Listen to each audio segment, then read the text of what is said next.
तो प्यारे बच्चों, हमने किसके बारे में बात किया था? इंटरमीडिएट।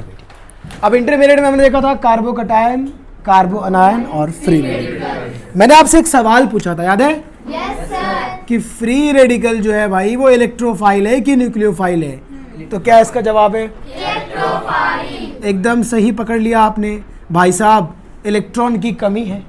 अगर हम इसको बॉन्ड बनाएंगे CH3, ऐसे बना लो नॉर्मल, तो बेटा जी CH3 हमने 3 बॉन्ड तो बना दिया और एक में क्या है? Free radical. तो कितने इलेक्ट्रॉन्स हो गए? 1 2 3 4 5 6 7। क्या इलेक्ट्रॉन 8 है? नहीं। क्या ऑक्टेट कंप्लीट है? नहीं। तो इलेक्ट्रॉन की कमी है। अगर इलेक्ट्रॉन की कमी है तो इलेक्ट्रोफाइल।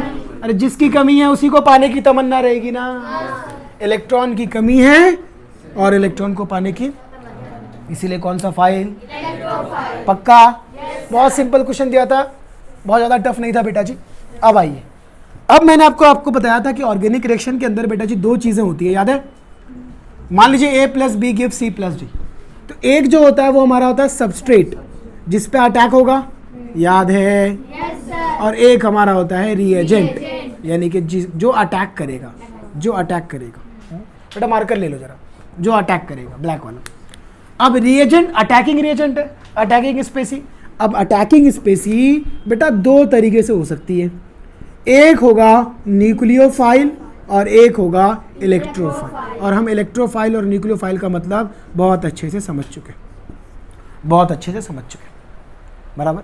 अब एक एग्जांपल समझिए कि भाई साहब अगर जो हमारा अटैकिंग रिएजेंट होगा वो 2 चीज़ें हो सकती है। मैंने आपको बोला, एक क्या बोला मैंने? न्यूक्लियोफाइल, और एक क्या बोला मैंने? इलेक्ट्रोफाइल। ये कोई रिएक्शन है। अब इस रिएक्शन में ये जो अटैक करने वाला रिएजेंट है ये इलेक्ट्रोफाइल भी हो सकता है और न्यूक्लियोफाइल भी हो सकता है। अब अच्छा, एक बात पहले बताओ, फिर मैं आगे की बात करूंगा कि न्यूक्लियोफाइल का मतलब आपने क्या समझ रखा है बेटा जी? Proton loving. अरे बोलो ना। और इलेक्ट्रोफाइल का मतलब क्या समझ रखा है? इसमें कोई दिक्कत है, कोई परेशानी है, कोई दुविधा है? नहीं। अब ये जो प्रोटॉन लविंग है ये कैसा चार्ज होगा?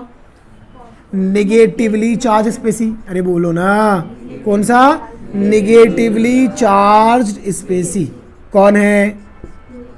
कौन है? न्यूक्लियोफाइल। सिंपल सी बात। और ये इलेक्ट्रॉन लविंग है तो कौन सा होगा? क्योंकि अपने प्लस को, अच्छा यहाँ है, अपने पसंद बोल रहा, अपने प्लस को माइनस पसंद है कि नहीं? अरे बोलो ना। अब देखिए, तो ये तो बेटा हो गया निगेटिवली चार्ज स्पेसी, ये हो गया पॉजिटिवली चार्ज स्पेसी। अब आप मुझे बताएंगे कौन न्यूक्लियोफाइल है, कौन इलेक्ट्रोफाइल है? पहचान लेंगे? चलिए देखते हैं पहचान पाते हो कि नहीं। मैं लिख रहा हूं CH3+। बताओ इलेक्ट्रोफाइल की न्यूक्लियोफाइल? अपना पप्पू भी बता देगा कि ये क्या है? इलेक्ट्रोफाइल है कि नहीं? कैसे भाई, कैसे बताएगा अपना पप्पू? यस, सिंपल सी बात है, पॉजिटिवली चार्ज स्पेसी है तो पॉजिटिवली चार्ज स्पेसी होगा तो किससे इसको लगा होगा? Negatively charge. सिंपल सी बात है। तो ये कौन सा फाइल होगा? इलेक्ट्रोफाइल। अगर मैं लिखूं H+ तो जल्दी बोलो। अगर मैं लिखूं NH4+ तो जल्दी बोलो। पक्का? अगर मैं लिखूं OH- नेगेटिव चार्ज मतलब न्यूक्लियोफाइल। सिंपल ना। मैं लिखूं F-, मैं लिखूं Cl-, मैं लिखूं Br-, मैं लिखूं I-, मैं लिखूं Cn-। नेगेटिवली चार्ज मतलब, और पॉजिटिवली चार्ज मतलब पक्का। अगर मैं लिख रहा हूं Cl+ तो electrophile, plus charge, Br+, I+। अब टेंशन मत लेना कि सर Cl पे प्लस कैसे आ गया। आज तक तो हम यही पढ़ते आ रहे हैं कि Cl पे नेगेटिव चार्ज आता है, प्लस कैसे आ गया? तो बेटा जी जब फ्यूजन कुछ इस तरीके से हो जाए, यानी कि Cl में जब फ्यूजन हेट्रोलिटिक हो जाए। अब ये बात मैंने आपको बताया था कि होमोलिटिक फिजन और हेट्रोलिटिक फिजन। होमोलिटिक फिजन होगा तो क्या पैदा होगा? Free radical. और हेट्रोलिटिक होगा तो कार्बोकटायन, कार्बो अनायन। यहाँ पे क्या होता है? होमोलिटिक फिजन, क्योंकि दोनों की इलेक्ट्रोनेगेटिविटी सेम है। लेकिन बच्चा मेरा, अगर यहाँ पे कंडीशन अप्लाई हो जाए कि ये पोलर सॉल्वेंट के अंदर हो रहा है, फिलहाल के लिए समझो, आगे की बात करेंगे। पोलर सॉल्वेंट मतलब जिसके दो पोल्स हो, पॉजिटिव और नेगेटिव, के अंदर हो रहा है, तो इसका फिजन जो होगा वो हेट्रोलिटिक होगा, और ये दोनों के दोनों इलेक्ट्रॉन कहाँ चले जाएंगे? क्लोरीन के पास। और फिर क्या होगा? वो होगा जो कभी सोचा नहीं था, ना, Cl पे माइनस, ये तो ठीक है, लेकिन यहाँ पे Cl पे प्लस।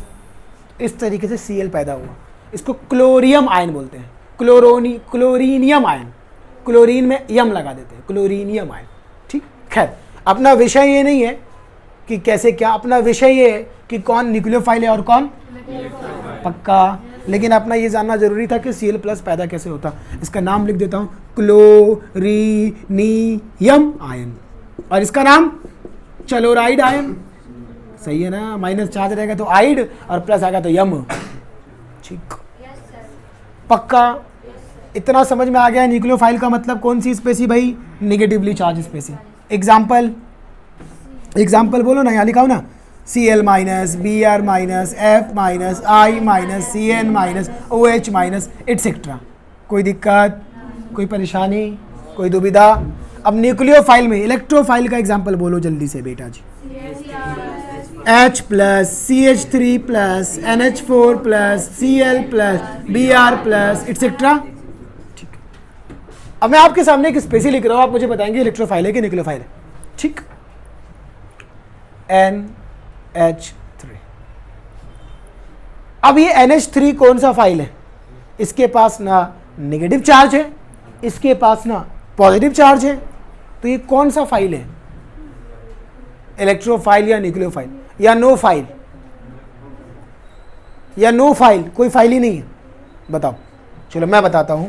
ये लग रहा है कि न्यूट्रल है, ये लग रहा है कि ना ही न्यूक्लियोफाइल है ना ही इलेक्ट्रोफाइल है, बट बच्चा मेरा, ए बच्चा, ये जो है ना, ये न्यूक्लियोफाइल है। ये क्या है बच्चा मेरा? न्यूक्लियोफाइल। NH3 को मैं थोड़ा सा स्ट्रक्चर फॉर्म में बनाऊंगा, तो आप जानते हैं यहाँ पे एक लोन पेयर इलेक्ट्रॉन होता है। ठीक, ये हम सीख चुके हैं 10th में इसका स्ट्रक्चर बनाना। अगर नहीं आता है तो टेंशन मत लो, केमिकल बॉन्डिंग चैप्टर में अपन डिस्कस करेंगे। ठीक है, तो NH3 क्लियर है। अब यहाँ पे क्या है? Lone pair. क्या है यहाँ पे? Lone pair. अब ये जो लोन पेयर ऑफ इलेक्ट्रॉन है, यहाँ पे क्या है बेटा? इलेक्ट्रॉन है ना, 1 2 3 4 5 6 7 8, कंप्लीट ऑक्टेट। इलेक्ट्रॉन रिच की इलेक्ट्रॉन डेफिशिएंट बता चुका हूं कि कंप्लीट है ऑक्टेट। तो ये कौन सा स्पेसी है बच्चा? अगर ये इलेक्ट्रॉन रिच है तो इलेक्ट्रॉन ज्यादा है, और इलेक्ट्रॉन ज्यादा है तो इलेक्ट्रॉन को क्या पसंद है? प्रोटॉन। अपने माइनस को क्या पसंद है? अगर इलेक्ट्रॉन रिच है तो इलेक्ट्रॉन पे चार्ज नेगेटिव है, और अपने माइनस को क्या पसंद है? अपने माइनस को प्लस पसंद है ना। तो अगर इसके पास इलेक्ट्रॉन ज्यादा है तो कौन सा फाइल होगा? न्यूक्लियोफाइल, क्योंकि मोहब्बत किससे होगी? प्रोटॉन से, क्योंकि नेगेटिव ज्यादा है, इलेक्ट्रॉन ज्यादा है एक्चुअली, बराबर ना। तो याद रखना, सिर्फ ये बोलना कि निगेटिवली चार्ज स्पेसी ही न्यूक्लियोफाइल है, ये गलत हो जाएगा बेटा जी, ये सफिशिएंट नहीं होगा। लेकिन बोलेंगे हम लोग कि generally nucleophile negatively charge species होते हैं, लेकिन हमेशा ऐसा होगा नहीं। न्यूट्रल एटम भी होगा, न्यूट्रल एटम भी न्यूक्लियोफाइल है। न्यूट्रल एटम या न्यूट्रल ग्रुप ऑफ एटम या न्यूट्रल स्पेसी कंटेनिंग, ऐसा बोल दो, न्यूट्रल स्पेसी, यानी कि वो एटम भी हो सकता है, मॉलिक्यूल भी हो सकता है, कुछ भी हो सकता है ना। Neutral species containing lone pair. अरे सही है ना, lone pair of electron. Neutral होगा लेकिन उसके पास क्या होना चाहिए? Lone pair. अगर लोन पेयर होगा तो क्या होगा बेटा जी? न्यूक्लियोफाइल होगा बाबा जी। अरे होगा ना, न्यूक्लियोफाइल। और अगर मैं बात करूं पॉजिटिवली चार्ज स्पेसी की, तो बेटा जरूरी नहीं है कि हर पॉजिटिवली चार्ज स्पेसी इलेक्ट्रोफाइल हो। जैसे कि एग्जांपल दे रहा हूं मैं, यानी कि NH3 बेटा जी किसका एग्जांपल हो गया? न्यूक्लियोफाइल का। अच्छा एक और एग्जांपल लेता हूं, पहले इलेक्ट्रोफाइल की तरफ कूदने से पहले एक और एग्जांपल लेते हैं अपन। H2O, क्या? H2O। अगर मैं H2O की बात करूं तो H2O को अपन लिख सकते हैं HOH। यहाँ पे एक लोड पेयर, यहाँ पे एक लोड पेयर। ऑक्टेट कंप्लीट करेगा ना, देखना 1 2 3 4 5 6 7। तो बताओ ये इलेक्ट्रोफाइल है कि न्यूक्लियोफाइल? न्यूक्लियोफाइल। क्यों? Electron rich species. तो इलेक्ट्रॉन रिच स्पेसी क्या होगा? तो बेटा जी न्यूक्लियोफाइल की सही डेफिनेशन, न्यूक्लियोफाइल की अच्छी डेफिनेशन, न्यूक्लियोफाइल को ज्यादा बेहतर है क्या कहना? Electron rich species. बोलो ना, इस न्यूक्लियोफाइल को क्या नाम दूं? Electron rich species. ज्यादा बोलना ये सही है। हाँ, इलेक्ट्रॉन पक्का। तो NH3 के अलावा H2 भी एग्जाम्पल है। ये दिख तो रहे हैं न्यूट्रल, लेकिन है इलेक्ट्रॉन रिच स्पेसी, और इसी की वजह से ये क्या है? न्यूक्लियोफाइल। क्या है ये? न्यूक्लियोफाइल। ध्यान में रहेगा। अब मैं एग्जाम्पल आपके सामने दूसरा ले रहा हूं बेटा जी, दूसरा एग्जाम्पल ले रहा हूं मैं आपके सामने। ध्यान दीजिएगा, ध्यान दीजिएगा। मैं ले रहा हूं BF3, बोरोन ट्राइफ्लोराइड। अगर मैं इसका स्ट्रक्चर बनाऊं बेटा मेरा, तो इसका स्ट्रक्चर कुछ इस तरीके से होगा। थोड़ा सा ऐसे बनाता हूं, BF3। अब बताइए कि BF3 का ऑक्टेट कंप्लीट है? 1 2 3 4 5 6 7 8 है क्या? 6 पे ही ना, जबरदस्ती 8 नहीं थोड़ी ना। कितने स्पेसी हैं? 6 इलेक्ट्रॉन स्पेसी हैं। हाँ, ये जो बोरोन है इसके पास 6 ही इलेक्ट्रॉन है। बोरोन की ऑक्टेट कंप्लीट नहीं है, इनकम्प्लीट ऑक्टेट, यानी कि इलेक्ट्रॉन की कमी है। अरे बोलो ना, इलेक्ट्रॉन की कमी है। तो अपन इसको क्या बोलते हैं? Electron deficient species. क्या बोलेंगे? तो अगर इसको इलेक्ट्रॉन की कमी है तो किसको पाने की तमन्ना रहेगी? तो कौन सी फाइल होगी? समझा? इलेक्ट्रॉन की कमी है तो इलेक्ट्रॉन को पाने की तमन्ना है, तो इलेक्ट्रॉन लविंग इलेक्ट्रोफाइल। क्या चार्ज है, लेकिन ये क्या है? इलेक्ट्रोफाइल। क्यों? क्योंकि इलेक्ट्रॉन डेफिशिएंट स्पेसी। अब टेक्स्ट बुक में या नोट्स में ये लिख के आता है कि it has vacant orbital, vacant p orbital. अब ये वैकेंट p ऑर्बिटल क्या होता? ये सब जब बॉन्डिंग पढ़ाऊंगा, एटम पढ़ाऊंगा तो ज़्यादा क्लियर होगा, क्योंकि आप ऑर्बिटल नाम का चीज़ अभी जानते नहीं हो। बात समझ में आ रहा है कि नहीं आ रहा? अरे आप ऑर्बिटल समझते ही नहीं हो क्या है? हाँ, क्योंकि मैंने आपको पढ़ाया नहीं, सिंपल सी बात है। पहले मैं ये ले रहा हूँ आपको, तो जब मैं आपको ऑर्बिटल पढ़ाऊंगा तब आपको चीज़ समझ में आएगी, है कि नहीं सर? तब आपको ये चीज़ समझ में आएगी, है कि नहीं? ये बात क्लियर होगा कि नहीं? क्या? तो ऑर्बिटल समझ में आया? वो हमारे फिजिक्स वाले सर हैं, वो कोशिश कर रहे हैं मुझे हंसाने की, और मैं पूरी तरीके से हंस रहा हूँ। ठीक है, टेंशन नहीं है। चलो आज तो हम क्या बात कर रहे थे? इलेक्ट्रॉन डेफिशिएंट, इलेक्ट्रॉन की कमी। तो अपन क्या बोलेंगे? सुनना, ये भी न्यूट्रल है। अरे बोलो ना, neutral species having vacant p orbital, having. तुम फिलहाल क्या समझो इसका मतलब? Incomplete octet, incomplete. तो इसका सही नाम क्या होगा? Electron deficient species. इसका सही नाम क्या होगा? Electron deficient. बात समझ में आया? न्यूक्लियोफाइल क्या है? Electron rich species. क्या ये बोलेंगे आज से हम लोग नेगेटिवली चार्ज स्पेसी? पाप हो जाएगा। 100% सही है क्या? लेकिन ये 100% सही। Electron rich species, electron deficient species. पक्का? इसके अलावा एक और एग्जांपल, AlCl3। बताओ, AlCl3। अब बेटा मेरा बताना, 1 2 3 4 5, फिर से इनकम्प्लीट ऑक्टेट। तो फिर से क्या होगा ये? पक्का? तो इसके एग्जांपल में क्या लिख दूं? BF3 एंड देख के डर जाओगे? यस सर, देख के डर जाओगे? इलेक्ट्रोफाइल और न्यूक्लियोफाइल समझ में आ गया? Electrophile electron loving species, electrophile electron deficient species, nucleophile electron rich species, nucleophile proton loving species और electron rich species. Simple simple फंडा, एग्जाम्पल हो गया पक्के से। अब मेरी बात को ध्यान से सुनिए। ये मैंने इलेक्ट्रोफाइल और न्यूक्लियोफाइल बताया। बार बार ऑर्गेनिक रिएक्शन में एक टर्म आएगा जो आपको परेशान करेगा। बार बार ऑर्गेनिक रिएक्शन में एक टर्म आएगा जो आपको परेशान करेगा। डोंट वरी, अभी तो आपकी शुरुआत है, क्योंकि अभी आप 11th में हो तो आपकी अभी शुरुआत है। लेकिन जो बच्चे 12th में हैं उनको बहुत दर्द होता है ये टॉपिक से। और अगर आपका ये कॉन्सेप्ट क्लियर है तो आपकी दर्द का पीड़ा समझो मैंने उठा लिया है कि नहीं। गुरु वो क्या बोलते हैं उसको, नहीं यार वर्ड ही नहीं आ रहा यार, चीज़ है, चीज़ बोल रहे लेकिन चीज़ नहीं, वो वर्ड नहीं याद आ रहा। गुरु वो चीज़ है, नहीं वस्तु नहीं यार, छोड़ो जान दो, नहीं आ रहा। तो वो है जो स्टूडेंट्स की पीड़ा को हर लेता है। तुम्हारी जो पीड़ा है, तुम्हारे दुख तकलीफ है, उसको मैंने हर रखा है। समझ में आया? वो पीड़ा मैंने बर्दाश्त किया है ताकि वो पीड़ा तुमको ना हो। आया समझ में?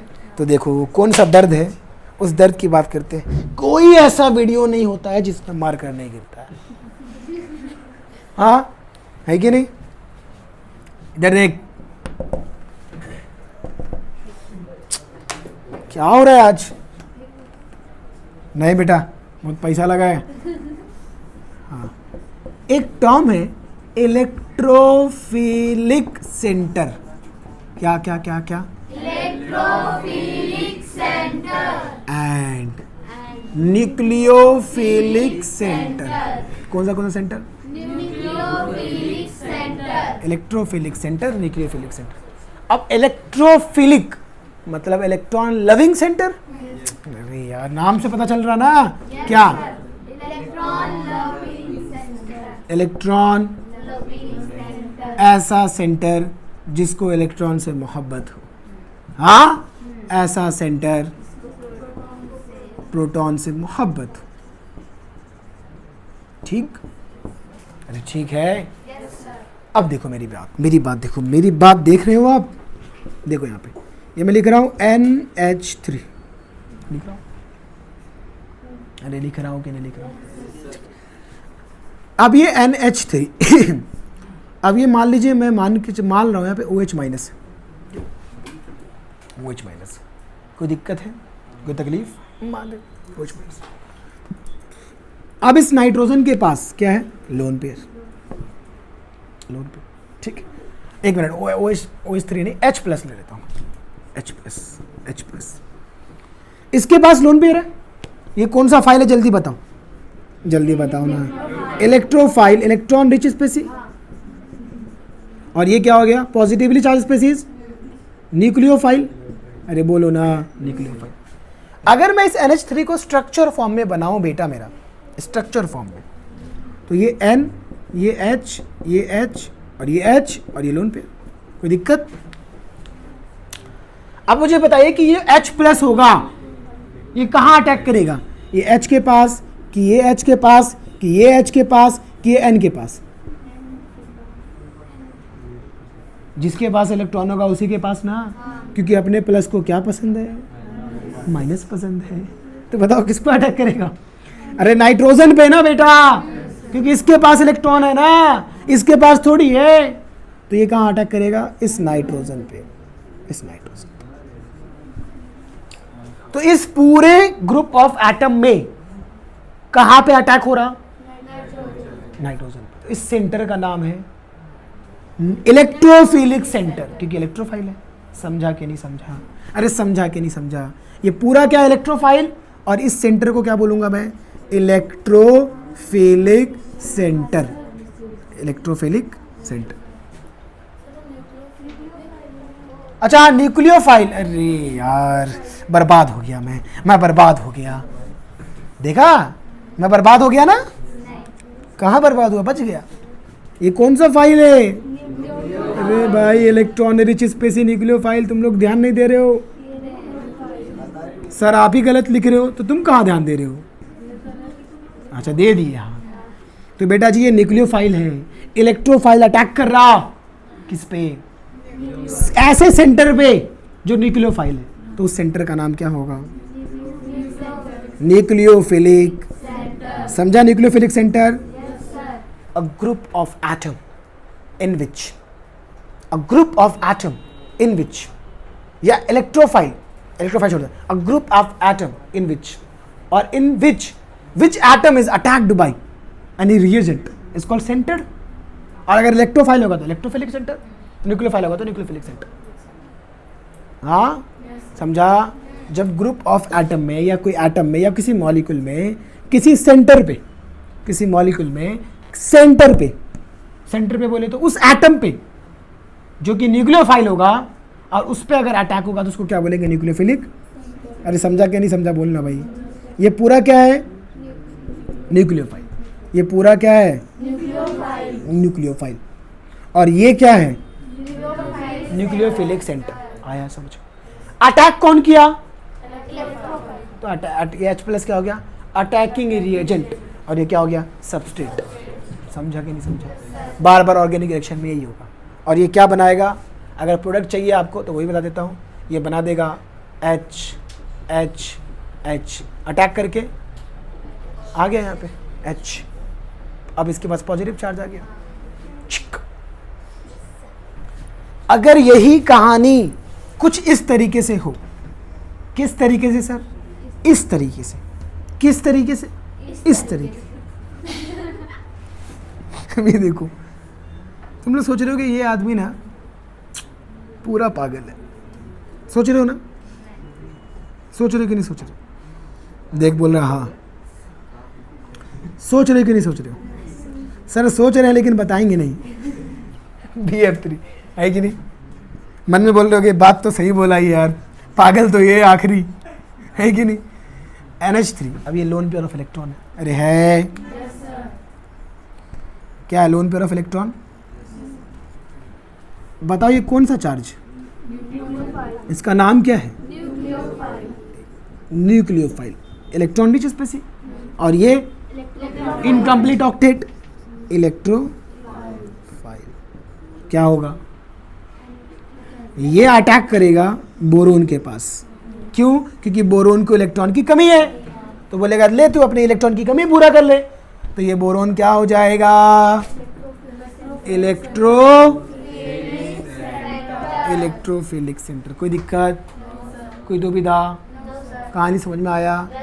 अब ये जो लोन पेयर है इस NH3 के पास शेयर हो जाएगा। अगर आपको चाहिए कि सर प्रोडक्ट कैसे बन रहा है तो वो बता रहा हूँ मैं। यहाँ पे NH3 और ये लोन पेयर जो है इसको दे देगा और इस तरीके से बोरोन बॉन्ड बना लेगा। इस तरीके से बोरोन बॉन्ड बना लेगा। आया बात समझ में?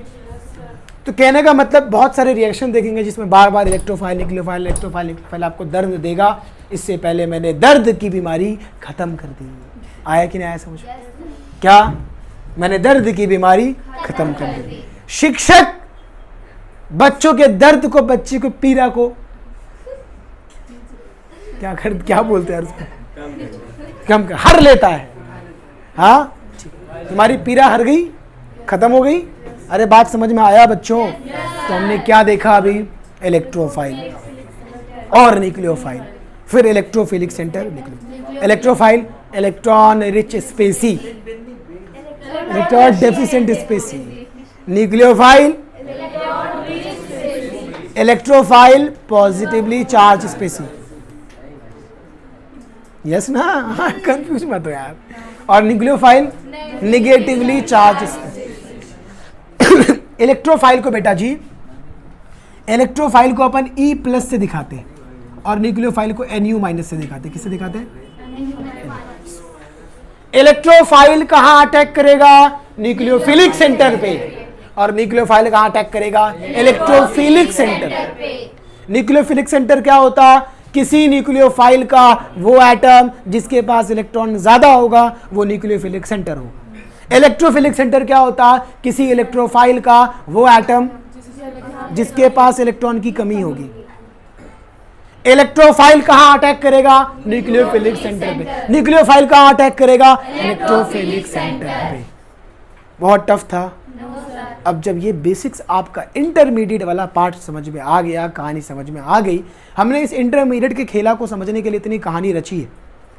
जो पहले हमने पहले लेक्चर को शायद 40 मिनट गया, दूसरा कल हमारा 23 मिनट्स ही हो पाया था, अभी कितना हुआ? अभी 25 मिनट्स। अब विद इन 25 मिनट, मतलब इतना सारा टाइम, फाइनली अब हमको समझ में आया इंटरमीडिएट और रिएजेंट। यानी कि ऑर्गेनिक रिएक्शन जब भी होगा बेटा, तो एक अटैक करेगा, एक पे अटैक होगा। जो अटैक करेगा वो रिएजेंट होगा, वो न्यूक्लियोफाइल हो सकता है, इलेक्ट्रोफाइल हो सकता है, बराबर। और अटैक होने के बाद कार्बोकटायन बन सकता है या नहीं बन सकता है, डिपेंड करेगा रिएक्शंस के ऊपर।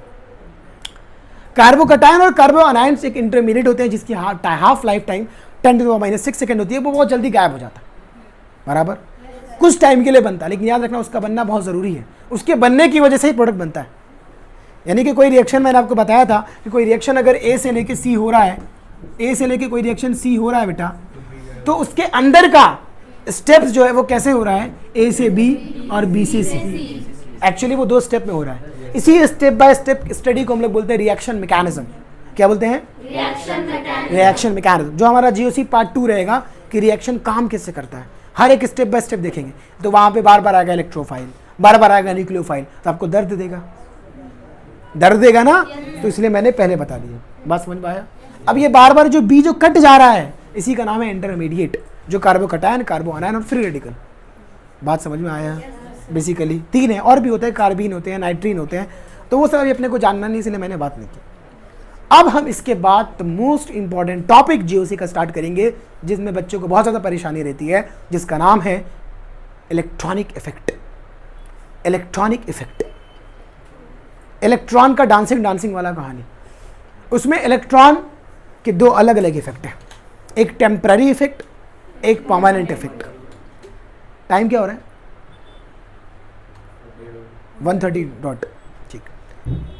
एक टेम्पररी इफेक्ट, एक परमानेंट। परमानेंट इफेक्ट में हम पढ़ेंगे inductive effect, mesomeric effect, resonance, hyper conjugation. और टेम्पररी इफेक्ट में हम लोग देखेंगे इलेक्ट्रोमेरिक इफेक्ट और इंडक्टोमेरिक इफेक्ट, ये 2 देखेंगे। हाँ, वैसे हम टेम्पररी के बारे में बहुत कम बातें करेंगे, जो अपने को काम की होगी। ज़्यादातर अपन बात किसकी करेंगे? Permanent effect. अब जब ये इफेक्ट समझेगा तब आपको रियल फील होगा कि काय को अपन कार्बोकटायन और कार्बोअनायन और फ्री रेडिकल पढ़े थे, एग्जैक्टली फील आएगा। और जब मैकेनिज्म वगैरह पढ़ चुके होगे तब ज़्यादा फील आएगा कि काय को ये टीचर बार बार आके इंटरमीडिएट, बार बार कार्बोकटायन, बार बार प्लस को माइनस पसंद कर रहा था। हाँ, तब आपको असल समझ में आएगा कि मैं ये सब क्यों कर रहा था। तो मिलते हैं बेटा, अभी फिजिक्स के सर आपका वेट कर रहे हैं, तो अब मिलेंगे आप नेक्स्ट लेक्चर में। ठीक।